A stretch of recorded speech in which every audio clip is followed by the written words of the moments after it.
go back to time. Okay? Because this is a huge misperception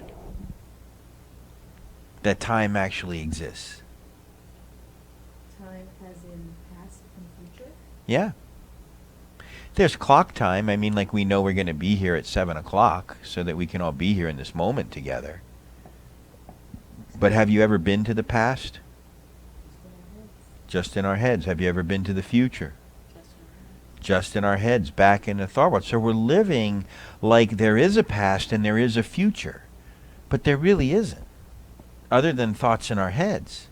And the interesting thing, people might say, well, the past existed, but you know how many times I've remembered the past incorrectly? Like, not even close? Like, when I'll talk to my brother and sister about something that happened when we were kids or something, and they have completely different recollections of it. Who's right? Who's wrong? What, so how much does the past even matter? Because my memory is so bad of it. You can see this sometimes too. Like when you know how like to quote movies, you like to quote movies, and like quoting a movie and quoting a movie, and then you watch the movie again and realize that your quote is like completely off. It's and it's like so we're wasting our time. That doesn't exist, and in dwelling in past and future, And so like when you were shopping, in the store, your mind was in past and future, past and future. I'm going to create this. This is what, you know what I mean? And we're up in our minds and are up in our minds. And when we're up in our minds, where are we not? Not in the moment. We're not in the present moment. Now, when you're in the present moment, how does it feel?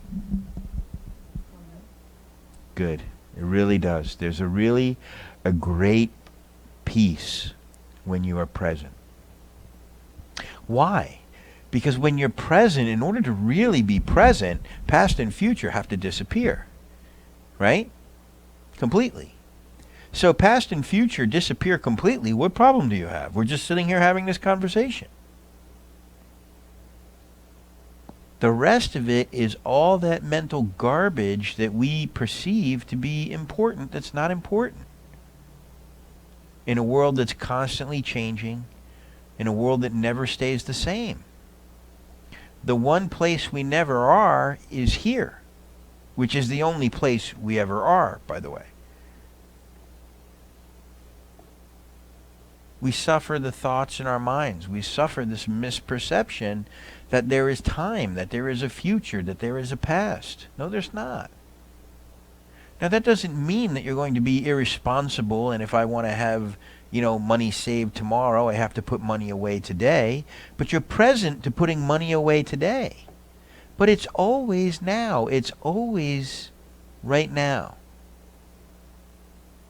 And a lot of where this sort of subtle discomfort comes from is when we are not present. Now, here's the thing about being present. You've never been present. Your whole life, your mind is trained to not be present.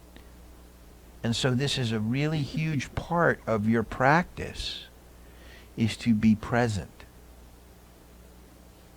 You notice sometimes when I guide you through meditation, one of the meditations that I like to use is you bring your attention to your forehead, bring your attention to the muscles around your eyes, bring your attention to your nose and your cheeks, right?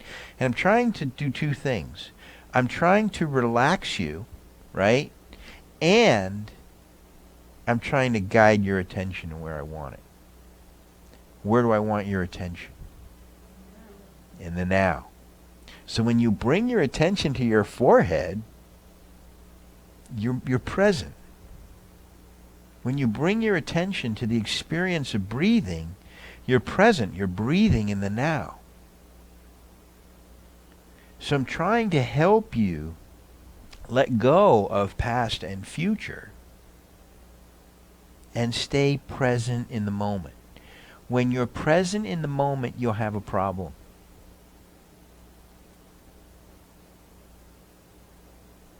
No matter what's happening. But the anticipation and the memories, the imagination and the memories, this is, this is what gets us stirred up.